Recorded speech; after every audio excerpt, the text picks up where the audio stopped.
Hello students, good morning. आज के online lecture में हम अध्ययन करने जा रहे हैं लैटिमर आरेख के बारे में।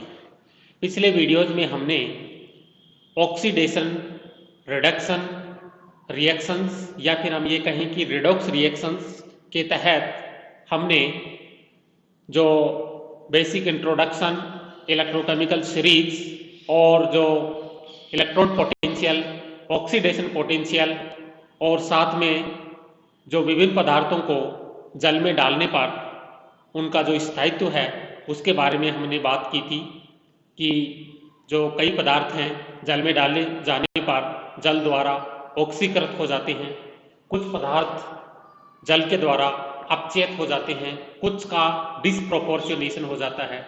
तो इस प्रकार के जो विभिन्न प्रोसेस थे उनके बारे में हमने अध्ययन किया। साथ में जल के स्थायित्व क्षेत्र की भी हमने बात की।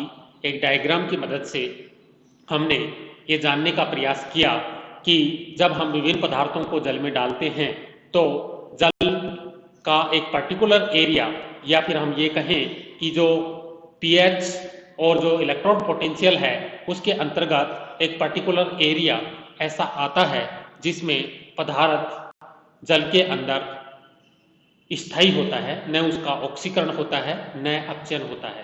तो pH 4 से 9 के बीच में और जो इलेक्ट्रॉन पोटेंशियल है वो 1.2 से 0.6 के बीच में एक पर्टिकुलर एरिया ऐसा है जिसको हमने सेडेड के द्वारा दर्शाया था, जिसमें पदार्थ का न तो ऑक्सीकरण होता है न ही अपचयन होता है। उससे आगे हम आज बात कर रहे हैं लैटिमर आरेख के बारे में। लैटिमर आरेख क्या होता है? ओके, तो देखिए विद्यार्थियों, जो कई तत्व हैं वो बहुत सारी ऑक्सीकरण अवस्थाएं प्रदर्शित करते हैं। ओके, कई जो तत्व हैं वो बहुत सारी ऑक्सीडेशन स्टेट वाली जो स्पीशीज हैं उनका निर्माण करते हैं। तो जो ये किसी तत्व की जो बहुत सारी ऑक्सीकरण अवस्था वाली जो प्रजातियां हैं उनके अगर उष्मागतिकीय स्थायित्व की हम बात करें, थर्मोडायनेमिक स्टेबिलिटी की अगर हम बात करें कि कौन सी ऑक्सीडेशन स्टेट वाली प्रजाति अधिक स्थायी है, कौन सी ऑक्सीडेशन स्टेट वाली प्रजाति कम स्थायी है, तो इसका हम लैटिमर आरेख की सहायता से हम मान ज्ञात कर सकते हैं या हम उनका जो स्थायित्व है उसके बारे में हम बता सकते हैं। तो लैटिमर आरेख क्या होता है?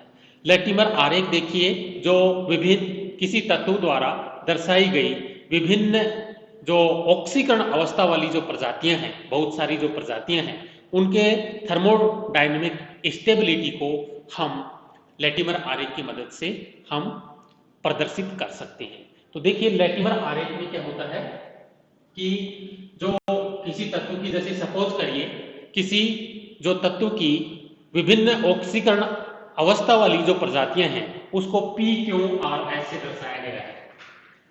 P, Q, R और S। ओके, देखिए इस प्रकार से P, Q, R, S क्या है? P, Q, R, S किसी तत्व की विभिन्न ऑक्सीकरण अवस्था वाली प्रजातियां हैं। और यहाँ पे देखिए इसका जो ऑक्सीकरण स्टेट है वो A+ है, इसका B+ है, इसका C+ है या इसका D+, A B C D। Okay, A B C D क्या है? ऑक्सीकरण अंक है। ओके, तो यहाँ पे ये लैटिमर आरेख देखिए, यहाँ पे हम इसका रिडॉक्स पोटेंशियल हम लिखते हैं यहाँ पे E0 2, E0 3 इस प्रकार से। तो देखिए यहाँ पे जो एक्सट्रीम लेफ्ट पार्ट है वहां पे उच्चतम ऑक्सीडेशन स्टेट वाली प्रजाति को हम यहाँ पे लिखते हैं। उच्चतम ऑक्सीकरण अवस्था वाली जो प्रजाति है उसको हम एक्सट्रीम जो लेफ्ट पार्ट है वहां पे लिखते हैं और यहाँ पे न्यूनतम ऑक्सीकरण अंक वाली प्रजाति को हम लिखते हैं। बात समझ में आ गई? जो लेटिमर आरेख है उसमें हम जो तत्व की अधिकतम ऑक्सीकरण स्टेट वाली जो प्रजाति है उसको एक्सट्रीम राइट में लिखते हैं, न्यूनतम ऑक्सीकरण अवस्था वाली जो प्रजाति है उसको एक्सट्रीम राइट में लिखते हैं, एक्सट्रीम लेफ्ट और एक्सट्रीम राइट। साथ में दो ऑक्सीकरण अवस्था वाली प्रजातियों को जोड़ने के लिए हम एक एरो साइन या एरो का जो चिन्ह है, तीर का चिन्ह है, वो इस्तेमाल करते हैं और उसके ऊपर उसका हम रिडक्शन पोटेंशियल या जो अपचयन विभव है उसका मान हम प्रदर्शित करते हैं। ओके, तो देखिए जहां पर P Q R S किसी तत्व द्वारा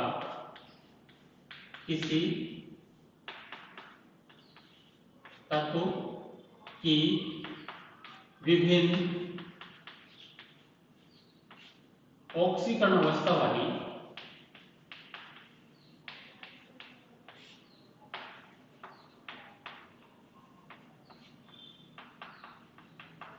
प्रजातियां हैं,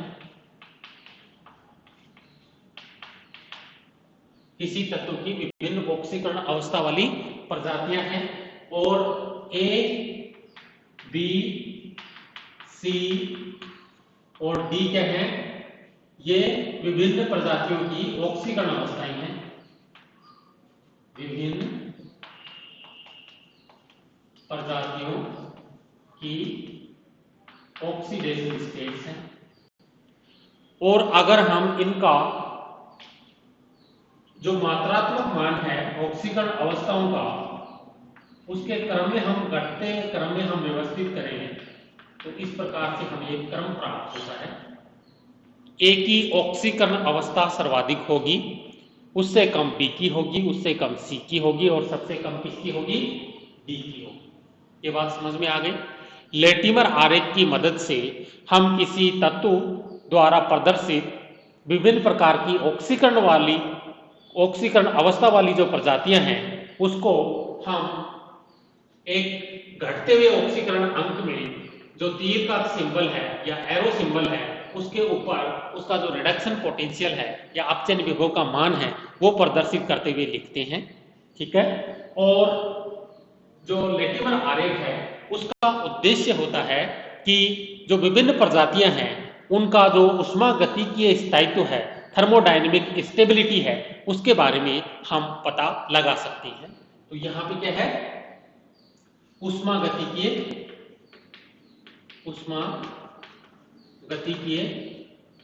स्थायित्व किसका, विभिन्न ऑक्सीकरण अवस्था वाली प्रजातियों का। कौन सी ऑक्सीकरण अवस्था वाली प्रजाति स्थायी है, कौन सी ऑक्सीकरण अवस्था वाली प्रजाति कम स्थायी है। ये बात क्लियर हो गई। लेटिमर आरेख क्या चीज है, लेटिमर आरेख में हम क्या पढ़ने वाले हैं, लेटिमर आरेख की मदद से हमें क्या मिलने वाला है। ओके, अब देखिए जो लेटिमर आरेख है उसमें किसी तत्व द्वारा प्रदर्शित विभिन्न जो अर्ध अभिक्रियाएं हैं, किसी तत्व द्वारा प्रदर्शित विभिन्न जो अर्ध अभिक्रियाएं हैं, ये देखिए सपोज करिए जैसे यहाँ पे एक ये अर्ध अभिक्रिया है, इसका रिडक्शन पोटेंशियल दे रखा है, एक ये अर्ध अभिक्रिया है, एक ये अर्ध अभिक्रिया है और एक ये अर्ध अभिक्रिया है। तो किस प्रकार से अर्ध अभिक्रियाओं में जो रिडक्शन पोटेंशियल की वैल्यू है उसको हम लेटिमर आरेख की मदद से हम प्रदर्शित करते हैं। देखिए दो चीजें हैं, अगर आपको लेटिमर आरेख दिया गया है तो अर्ध अभिक्रियाएं किस प्रकार से बनाते हैं, पहली बात। दूसरी बात यह है कि अगर आपको अर्ध अभिक्रियाएं दे दी जाएं, साथ में उसके रिडक्शन पोटेंशियल का मान भी दे दिया जाए, तो उन मानों के आधार पर आप लेटिमर आरेख किस प्रकार से आरेखित कर सकते हैं। तो ये दोनों चीजें हम आज के ऑनलाइन लेक्चर के माध्यम से सीखने वाले हैं और फिर अगले वीडियो में हम इन पर आधारित कुछ जो न्यूमेरिकल हैं, कुछ न्यूमेरिकल प्रॉब्लम्स हैं, उनको हम डिस्कस करेंगे। तो देखिए विद्यार्थियों, यहाँ पे आपके सामने जो NO3, N2O4, HNO2 ये सारे क्या हैं, अर्ध अभिक्रियाएं हैं। सवाल ये है कि इन अर्ध अभिक्रियाओं की मदद से आप लेटिमर आरेख किस प्रकार से बनाएंगे। तो देखिए सबसे पहले यहाँ पे जितने भी ऑक्सीकरण अवस्था वाली प्रजातियां हैं उनको एक साथ लिख लीजिए। देखिए मैं यहाँ पे ऑक्सीकरण अवस्था वाली विभिन्न प्रजातियों को मैं एक साथ लिख रहा हूँ। जैसे NO3 माइनस है, फिर N2O4 है, फिर HNO2 है, फिर NO है, नाइट्रिक ऑक्साइड है, फिर N2 है। अब देखिए इनकी ऑक्सीडेशन स्टेट्स का हम यहाँ पे कैलकुलेशन करेंगे। तो देखिए इसकी ऑक्सीकरण अवस्था कितनी है, 5 है, +5। इसकी कितनी है, +4। इसमें कितनी है, +3। इसमें कितनी है, +2। और इसमें कितनी है, 0। ओके। अब देखिए हम लैटिमर आरेख कैसे बनाएंगे। यहाँ पे देखिए ये जो आपको एक प्रारूप दिया हुआ है लैटिमर आरेख का, जिसमें उच्चतम ऑक्सीकरण अवस्था वाली जो प्रजाति है उसको हम एक्सट्रीम राइट में एक्सट्रीम लेफ्ट में शो करेंगे, और जो न्यूनतम ऑक्सीकरण अवस्था वाली प्रजाति है उसको एक्सट्रीम राइट में हम शो करेंगे।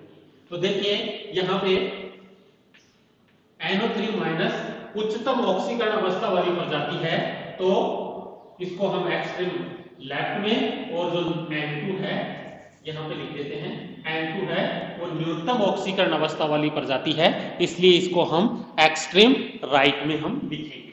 उसके बाद में देखिए N2O4, NO3 से क्या बन रहा है, NO3 से ये क्या बन रहा है, N2O4। तो देखिए यहाँ पे हम एरो का चिन्ह लगाएंगे, और इसके दौरान जो रिडक्शन पोटेंशियल में परिवर्तन हुआ है उसको एरो के ऊपर लिखेंगे, 0.803। अब देखिए दूसरी अर्ध अभिक्रिया में N2O4 से क्या बन रहा है, HNO2,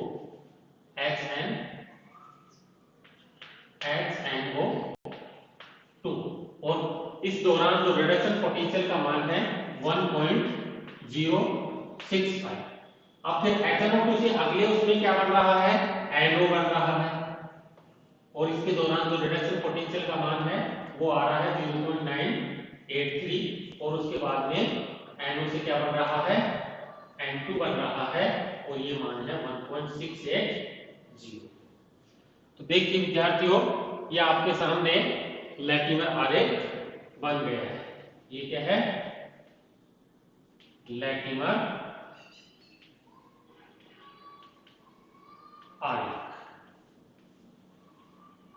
ठीक है, तो ये बात क्लियर हुई लैटिमर आरेख किस प्रकार से बनाया जाता है। विभिन्न किसी तत्व की विभिन्न जो अर्ध अभिक्रियाएं हैं उनके माध्यम से हम किस प्रकार से लैटिमर आरेख बना सकते हैं। दूसरी बात यह है कि अगर आपको लैटिमर आरेख दे दिया जाए तो किस प्रकार से आप अर्ध अभिक्रियाएं, उस तत्व की अर्ध अभिक्रियाएं दर्शा सकते हैं। उसके कुछ जो रूल्स हैं उनके तहत हम जो लैटिमर आरेख है उसकी मदद से हम अर्ध अभिक्रियाएं बना सकते हैं, और जो न्यूमेरिकल प्रॉब्लम्स है उसको हम सोल्व कर सकते हैं। आज के वीडियो में इतना ही, और जो अगला वीडियो है उसमें हम इससे आगे बात करेंगे। और आप ये जो वीडियोस आप तक पहुंचाए जा रहे हैं उनको देखते रहिए, और अगर कोई इनसे संबंधित कोई समस्या हो तो आप पूछते रहना। Okay, thank you.